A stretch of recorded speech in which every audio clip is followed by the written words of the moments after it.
Hello friends, आज हम NPO में रिसीट एंड पेमेंट अकाउंट से इनकम एंड एक्सपेंडिचर अकाउंट कैसे बनाया जाता है उसका एक क्वेश्चन क्लास में सॉल्व करेंगे।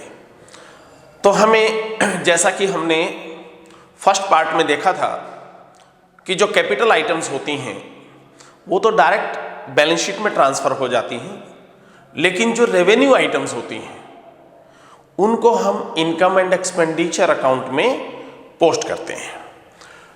तो हमारे पास टीएस ग्रेवाल की बुक का एक क्वेश्चन है, क्वेश्चन नंबर 40, जिसमें यूथ क्लब का आपको एक receipt and payment account given है और नीचे 4 एडजस्टमेंट हैं। आप एक बार चेक कर लें, पेज नंबर 1.65 है, 2019 एडिशन का टीएस ग्रेवाल। जिन स्टूडेंट्स के पास अभी बुक्स नहीं हैं उनको व्हाट्सएप पर ये पेज सेंड कर दिया जाएगा। तो देखते हैं क्वेश्चन। सबसे पहले हम आते हैं रिसीट साइड में। रिसीट साइड में आप देख रहे हैं शुरू में ही लिखा हुआ है टू बैलेंस ब्रॉट डाउन। इसका मतलब ये कैश का ओपनिंग बैलेंस है। ये तो कैपिटल आइटम ट्रीट किया था हमने, तो इसे तो हम इनकम एंड एक्सपेंडिचर अकाउंट में शो करेंगे नहीं, ये तो डायरेक्ट बैलेंस शीट में जाएगा। और इस क्वेश्चन में बैलेंस शीट की अभी हम बात नहीं कर रहे हैं, हम सिर्फ अपनी स्टडी को रेस्ट्रिक्ट कर रहे हैं इनकम एंड एक्सपेंडिचर अकाउंट तक। तो ओपनिंग बैलेंस कैश का छोड़ दीजिए, अभी हमारे काम का नहीं है। Next item subscription. अब सब्सक्रिप्शन में यहां पर फिर आप देख रहे हो 3 वर्षों का दिया हुआ है और उसका टोटल 63,300 है। तो सबसे पहले हम जब सब्सक्रिप्शन का अमाउंट कैलकुलेट करते हैं कि कितना सब्सक्रिप्शन ड्यूरिंग द ईयर हमने अर्न किया है, तो हम total subscription received during the year यहां फॉर्मेट में लिख लेते हैं 63,300 टोटल, तीनों वर्षों का जोड़ के। इसमें आपको ये नहीं देखना है कि करंट ईयर का कितना है, ऐसा कुछ नहीं, टोटल लिख लीजिए। अब हम नीचे एडजस्टमेंट नंबर 1 पे जाएंगे, जो कि हमें यह बता रही है ईयर एंड में। और ईयर एंड हमें कैसे पता लग रहा है? डेट साल के लास्ट की है, क्योंकि हमने इनकम एंड एक्सपेंडिचर अकाउंट जो प्रिपेयर करना है वो 31 मार्च 2018 को करना है। तो हमारे ईयर की एंड की डेट है, तो इसका मतलब ये क्लोजिंग बैलेंस है। तो closing balance of subscription outstanding, it means subscription outstanding at the end 16,200। तो यहां लिख देंगे outstanding at the end 16,200। Add की आइटम, ऐड क्यों किया? क्योंकि हमने अर्न इस साल किया है, कैश में नहीं मिला कोई बात नहीं, हमें तो एक्रूड देखना है कि बनता कितना था मेंबर से, आना कितना चाहिए था इस साल में, नहीं आया तो भी एक्रूअल बेसिस पे उसको हम ऐड तो करेंगे। अब आप सेकेंड एडजस्टमेंट पे चले जाइए, उसमें आपको बता रखा है कि लास्ट ईयर, डेट से पता लग रहा है 2016-17 लिखा हुआ है कि लास्ट ईयर का 2016-17 का यानी कि 1200 सब्सक्रिप्शन इज स्टिल आउटस्टैंडिंग। इसका मतलब ये है कि आउटस्टैंडिंग इन द बिगनिंग शायद कुछ ज्यादा रहा हो। अब हम इसे चेक करने के लिए वापस रिसीट साइड में आते हैं। तो रिसीट साइड में हम देख रहे हैं लास्ट ईयर का 1500 सब्सक्रिप्शन आपको मिल भी चुका है। चेक करें, 1500 लास्ट ईयर का आ भी चुका है। अब 1500 आ चुका है और अभी भी क्वेश्चन में कह रहा है कि 1200 स्टिल आउटस्टैंडिंग, अभी और भी आना है। इसका मतलब शुरू में जो आउटस्टैंडिंग था वो 1500 से ज्यादा था। कितना था? 1500 आ चुका है और 1200 जो नहीं आया है उसको भी आप ऐड कर दीजिए। तो आउटस्टैंडिंग इन द बिगनिंग आपका होगा 2700। आउटस्टैंडिंग इन द बिगनिंग के सामने प्लेस कर दीजिए वैल्यू 2700। तो स्टूडेंट्स को क्लियर है 2700 कैसे आया है? 1500 आप रिसीव कर चुके हो, रिसीट साइड बता रही है रिसीट एंड पेमेंट अकाउंट की, इसमें मेरा कोई रोल नहीं है। और 1200 सेकंड एडजस्टमेंट में गिवन है कि 1200 still outstanding for last year, तो it means total outstanding in the beginning was 2700, तो हमने 2700 आउटस्टैंडिंग इन द बिगिनिंग लिख दिया। अब आउटस्टैंडिंग इन द बिगिनिंग को हम लेस क्यों कर रहे हैं? क्योंकि ये लास्ट ईयर ड्यू हो चुका था, इस साल ड्यू नहीं हुआ है, तो इसलिए इसको निकाल दीजिए यहां से। जो इस साल ड्यू नहीं हुआ है वो हमारा सब्सक्रिप्शन अर्न में नहीं आएगा, छोड़ दीजिए। अब सब्सक्रिप्शन की जो नीचे दो एडजस्टमेंट्स थी वो तो आपकी हो गई क्लियर। वापस एक बार आइए रिसीट साइड में, नेक्स्ट ईयर का 2018-19 जो वर्ष अभी आया भी नहीं है उसका भी कुछ सब्सक्रिप्शन कुछ मेंबर्स ने एडवांस दे दिया है अगले साल का, तो क्या वो इस साल एक्रू हुआ है? वो भी एक्रू नेक्स्ट ईयर होगा। इस साल एक्रू नहीं हुआ है तो उसे लेस कर दीजिए, भले ही कैश में आ चुका है, क्योंकि हम कैश बेसिस पर अकाउंट्स नहीं बना रहे हैं। इनकम एंड एक्सपेंडिचर अकाउंट हम एक्रूअल बेसिस पर बनाते हैं, और 11th क्लास में हमने स्टडी किया था कि इनकम एंड एक्सपेंडिचर अकाउंट या प्रॉफिट एंड लॉस अकाउंट जिसको हम बोलते थे पहले बिजनेस ऑर्गेनाइजेशंस के केस में, तो करेक्ट प्रॉफिट या लॉस हमें तभी बताते हैं जब हम इनको एक्रूअल बेसिस पे मेंटेन करते हैं। तो कैश बेसिस पे करेक्ट प्रॉफिट या लॉस नहीं आता और लाभ इनको एक्सेप्ट नहीं करता। तो एडवांस एट द एंड 1800 आप देख पाएंगे, 1800 आपको नेक्स्ट ईयर का एडवांस मिल चुका है, तो ये इस साल एक्रू नहीं हुआ है, ड्यू नहीं हुआ है, इसे भी लेस कर दीजिए। अब सब्सक्रिप्शन की इसके अलावा पूरे क्वेश्चन में कहीं पे कोई एडजस्टमेंट नहीं है, उसके बारे में कहीं कुछ मेंशन नहीं है, तो बस सब्सक्रिप्शन आपका हो गया। It means advance in the beginning आपका नील है, इसके आगे डैश लगा दीजिए और इन दोनों आइटम्स का टोटल यहां पे आ जाएगा 16,200, इनको ऐड कर दीजिए, टोटल आपका हो गया 79,500। इसमें से इन दोनों आइटम्स को ऐड करके टोटल आ रहा है 4,500।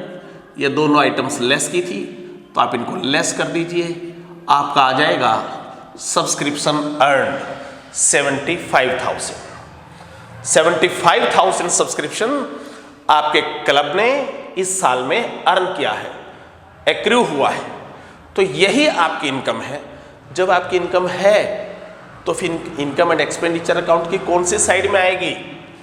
डेफिनेटली इनकम साइड में।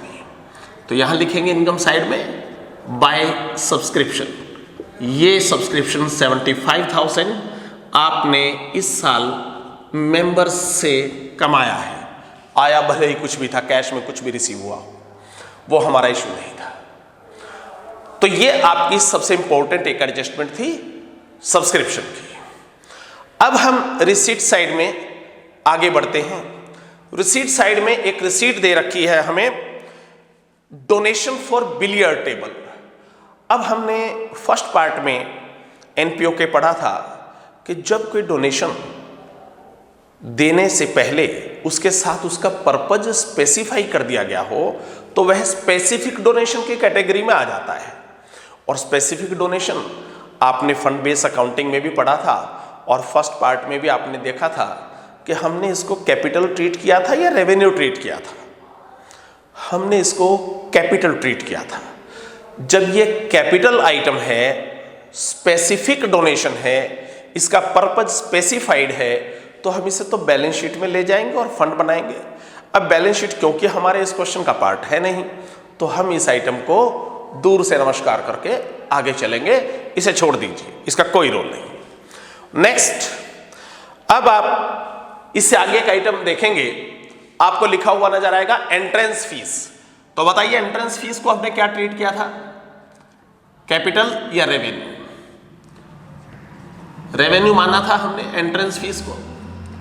तो एंट्रेंस फीस रेवेन्यू है तो इनकम साइड में आ जाएगी, इनकम एंड एक्सपेंडिचर अकाउंट की 1100 रुपीज, 1100 रुपए की एंट्रेंस फीस हमारी जो है वो रेवेन्यू इनकम है एक। तो एंट्रेंस फीस यहां लिख दीजिए, आपको रेवेन्यू आइटम्स पिक करनी है बस। आगे बढ़ते हैं, रिसीट साइड में ही चल रहे हैं अभी हम। आप देख पाएंगे पुरानी मैगजीन्स थी कुछ क्लब के पास, क्लब ने उन ओल्ड मैगजीन्स को सेल कर दिया, बेच दिया, और हमने ओल्ड न्यूज़पेपर, मैगजीन्स, इस तरह की मिसलेनियस रिसीट्स में शामिल की थी। रेवेन्यू आइटम्स हैं, अमाउंट आप चेक कर लें, 450 उसका अमाउंट है, तो ये रेवेन्यू आइटम है, तो यहाँ पे लिखी जाएगी इनकम साइड में, by sale of old magazines. 450, 450 रुपए की बेची है, तो ये भी आपकी रेवेन्यू आइटम थी, इनकम एंड एक्सपेंडिचर में आ गई। इसके बाद रिसीट साइड तो आपकी हो गई कंप्लीट।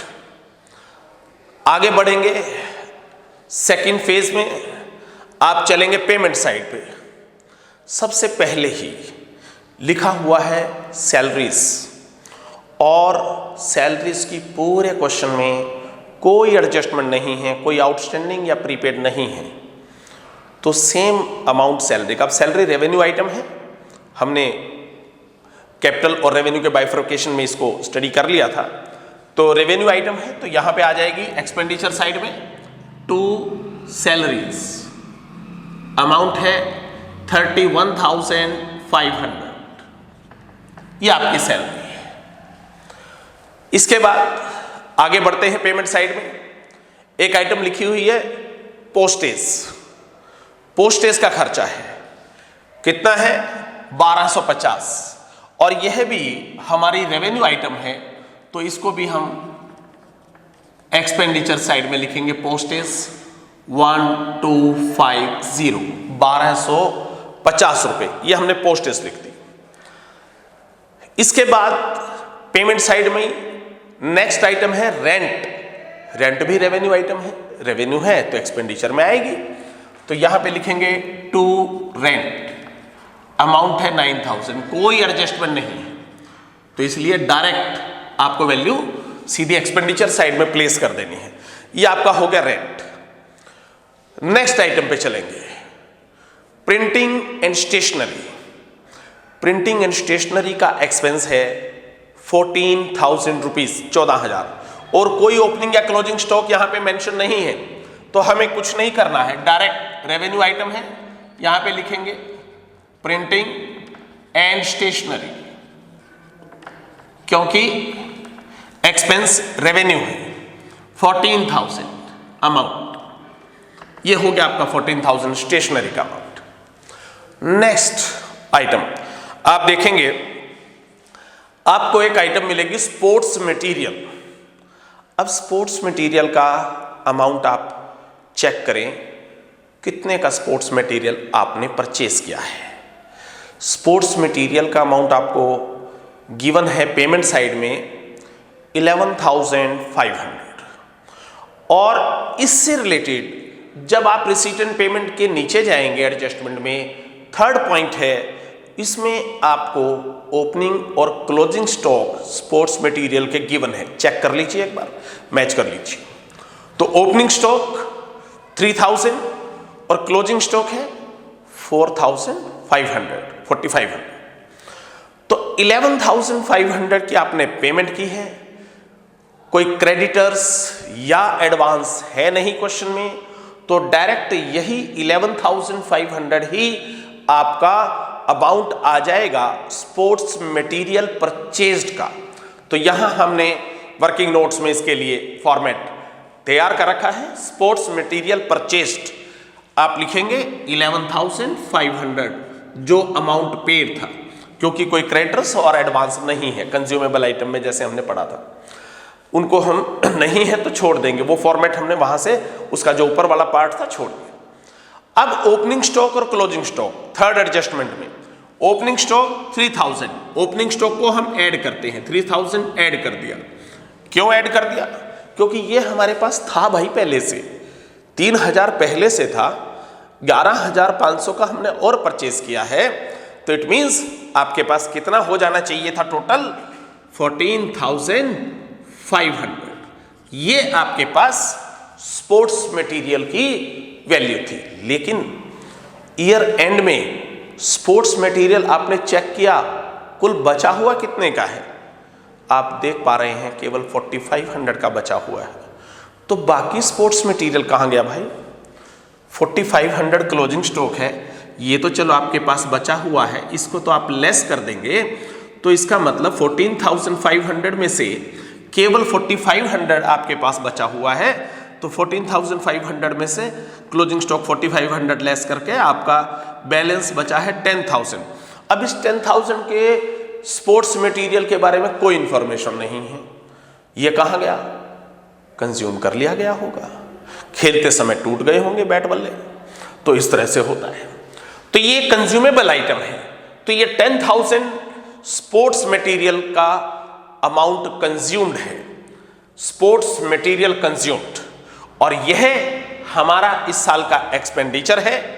रेवेन्यू ट्रीट करेंगे और एक्सपेंडिचर को आप इनकम एंड एक्सपेंडिचर की डेबिट साइड में यहां पे लिखेंगे to sports material consumed 10,000 rupees. Amount clear है? 3,000 का पहले था, 11,500 का आपने परचेज किया, हो गया 40,500। 4,500 का आपके पास बैलेंस है अभी भी, तो 10,000 का आपने कंज्यूम कर लिया ड्यूरिंग द ईयर। कंज्यूम कर लिया मतलब खर्चा हो गया आपका, ये एक्सपेंस है तो एक्सपेंडिचर साइड में लिख दिया, बस इतनी सी बात थी। तो ये था आपका स्पोर्ट्स मटेरियल। स्पोर्ट्स मटेरियल के बाद हमारे पास आइटम है मिसलेनियस एक्सपेंसेस। आप देख रहे हैं पेमेंट साइड में मिसलेनियस एक्सपेंसेस। मिसलेनियस एक्सपेंसेस का अमाउंट है 3,100, कोई एडजस्टमेंट नहीं है, तो डायरेक्ट रेवेन्यू एक्सपेंस है। मिसलेनियस एक्सपेंसेस 3,100 डायरेक्ट आप एक्सपेंडिचर साइड में प्लेस कर देंगे, वैल्यू यहां पे पुट करेंगे, मिसलेनियस एक्सपेंसेस भी आपका हो गया। नेक्स्ट आइटम मिसलेनियस एक्सपेंसेस के बाद आप आते हैं, आप देख रहे हैं फर्नीचर परचेज्ड गिवन है। फर्नीचर परचेज्ड कितने का है? सॉरी आपके पास नेक्स्ट, यस फर्नीचर परचेज्ड है, लेकिन इसके साथ आप देख पा रहे हैं एक डेट भी मेंशन की हुई है ब्रैकेट में। तो फर्नीचर परचेज किया है आपने 20,000 का, लेकिन परचेज कब किया है? आपने परचेज किया है 1 अक्टूबर को, और आप अकाउंट्स क्लोज कब कर रहे हैं? 31 मार्च को। तो कितने महीने प्रयोग किया आपने, कितने समय प्रयोग किया है? कैलकुलेट कर ले। 1 अक्टूबर को आपने परचेज किया है तो अक्टूबर, नवंबर, दिसंबर, जनवरी, फरवरी और मार्च भी, 31 मार्च है तो मार्च, 6 मंथ्स यानी कि हाफ ईयर।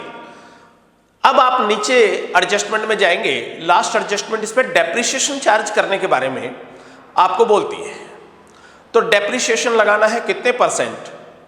गिवन है 10% पर एनम। 20,000 फर्नीचर परचेज किया है, फर्नीचर कैपिटल आइटम है, डेफिनेटली बैलेंस शीट में आती अगर हमें बैलेंस शीट बनानी होती, लेकिन उसका जो डेप्रिसिएशन है वो तो रेवेन्यू है, वो तो एक्सपेंडिचर है, तो उसे तो एक्सपेंडिचर में लिखना पड़ेगा, तो वो हमारे इनकम एंड एक्सपेंडिचर का पार्ट बनेगा। तो 20,000 पे 10% अगर हम पूरे साल का डेप्रिसिएशन लेते तब तो बनता 2,000, लेकिन क्या आपने फर्नीचर पूरे साल प्रयोग किया है? नहीं, आपने परचेज ही 1 अक्टूबर को किया है, तो 6 मंथ्स यूज किया है आपने, आधा साल, तो हाफ ईयर का डेप्रिसिएशन आप कैलकुलेट करेंगे 20,000 पे 10%। तो अमाउंट होगा depreciation on furniture, amount of furniture 20,000, rate of depreciation 10%, 10/100, और 6 मंथ्स के लिए 6/12 ये आपको करना पड़ेगा। तो आपका डेप्रिसिएशन यहां पे आ जाएगा ₹1,000। 1,000 आपका डेप्रिसिएशन ऑन फर्नीचर एक रेवेन्यू आइटम है, एक्सपेंस है, तो इसको एक्सपेंडिचर साइड में आप यहां पे लिखेंगे टू डेप्रिसिएशन ऑन फर्नीचर 1,000। तो पेमेंट साइड में फर्नीचर आपकी कैपिटल आइटम थी, वो बैलेंस शीट में जाएगी, बैलेंस शीट हम बना नहीं रहे हैं इसलिए हमने छोड़ दिया।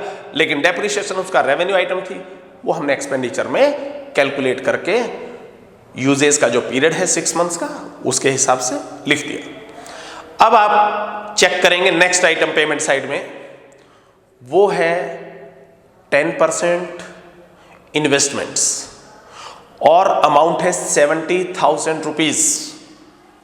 70,000 की इन्वेस्टमेंट खरीदी आपने, साथ में 10% लिखा हुआ है। इसका मतलब जो आपने इन्वेस्टमेंट परचेज की है वो आपको 10% पर एनम इनकम देंगी। लेकिन इसमें भी आप चेक करेंगे तो साथ में एक ब्रैकेट में डेट गिवन है और वो डेट बिल्कुल वही है जैसी फर्नीचर के केस में थी।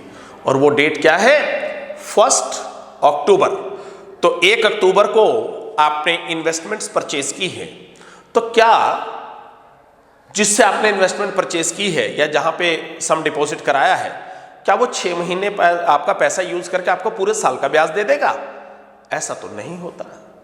तो 70,000 पे 10% इंटरेस्ट कैलकुलेट करेंगे, लेकिन वो भी 6 मंथ्स का कैलकुलेट करेंगे।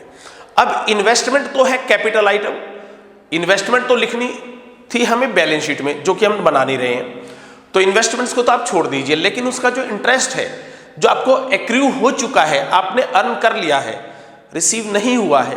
अगर रिसीव होता तो रिसीट साइड में मिलता ना हमें, ऐसा भी तो है, कॉमन सेंस की बात है। तो रिसीव हमें हुआ नहीं है, तो एक्रूड इंटरेस्ट आप कैलकुलेट करेंगे तो यहां पे लिखेंगे एक्रूड इंटरेस्ट। अकाउंट्स हम एक्रूवल बेसिस पर बना रहे हैं ऑन इन्वेस्टमेंट, तो इसलिए हमें 31 मार्च 2018 तक की जो भी इनकम एक्रू हुई है, चाहे कैश में मिली हो या ना मिली हो, वो हमें यहाँ पे कंसिडरेशन में लेनी पड़ेगी।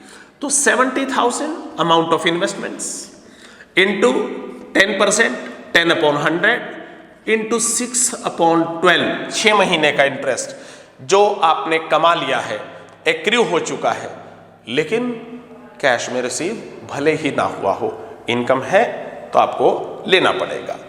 यह आपका अमाउंट आ गया 3,500।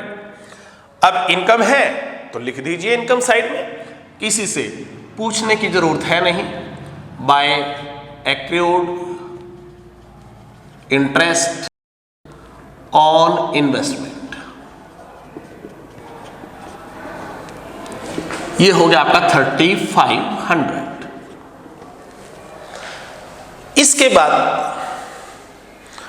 पेमेंट साइड में आगे बढ़ेंगे तो आपको सिर्फ मिलेगा क्लोजिंग बैलेंस कैश का 27,000। इसे भी हमने कैपिटल आइटम ट्रीट किया था, ध्यान होगा, बैलेंस शीट में लिखते हैं क्लोजिंग बैलेंस शीट में क्लोजिंग बैलेंस कैश का, ओपनिंग बैलेंस शीट में ओपनिंग बैलेंस। तो बैलेंस शीट यहां बना नहीं रहे हैं तो छोड़ दीजिए इस आइटम को, इसका कोई रोल नहीं है। अब साथ साथ हम एक बात और कंसिडरेशन में ले लें, जैसे अभी इस क्वेश्चन में जो आपके पास क्वेश्चन गिवन है, क्वेश्चन नंबर 40, आपने इसमें ओपनिंग कैश का बैलेंस देखा था 32,500 रिसीट साइड में था। अगर कभी किसी रिसीट एंड पेमेंट अकाउंट में पेमेंट साइड में बाय बैलेंस ब्रॉट डाउन लिखा हो, डेबिट में ना हो, रिसीट साइड में ना हो, पेमेंट साइड में हो, तब आप उसे क्या कंसीडर करते थे कैश बुक वाले चैप्टर में 11th में? Opening balance of bank overdraft. याद आ गया? Opening balance of bank overdraft. और बैंक ओवरड्राफ्ट जो होता है वो असेट में नहीं लिखते, वो हमारी लायबिलिटी होता है, तो उसको हम ओपनिंग बैलेंस शीट की लायबिलिटी में लिख देंगे। ऐसा कहीं क्वेश्चनों में आपको मिल सकता है, और जब आप क्वेश्चन करेंगे तो मिलेगा भी। अब स्टेज सेट है, बिल्कुल सारा काम तैयार है, अब टोटल लगाने हैं और सरप्लस या डेफिसिट कैलकुलेट करना है। तो रफली हम टोटल कैलकुलेट करेंगे, एक्सपेंडिचर साइड का भी और इनकम साइड का भी। हमने रफली टोटल कैलकुलेट किए तो इनकम साइड का टोटल हमारा ज्यादा था, तो ज्यादा वाला टोटल दोनों साइड हम लिखते हैं। ये आ गया आपका 80,050 रुपीज, 80,050 रुपीज। इसमें से आप ये सारे एक्सपेंडिचर जब लेस कर देंगे तो यहां आपकी कमी आएगी डिफरेंस मैच करने के लिए 10,200, क्योंकि आपके पास एक्सपेंडिचर साइड का जो टोटल था वो आपका कम आया था, तो डिफरेंस जो है आपका वो सरप्लस बच गया, क्योंकि इनकम ज्यादा थी, एक्सपेंडिचर कम थे। एक्सपेंडिचर साइड का टोटल 69,850 आया था, तो लेस कर दिया, तो ये बच गया आपका अमाउंट सरप्लस।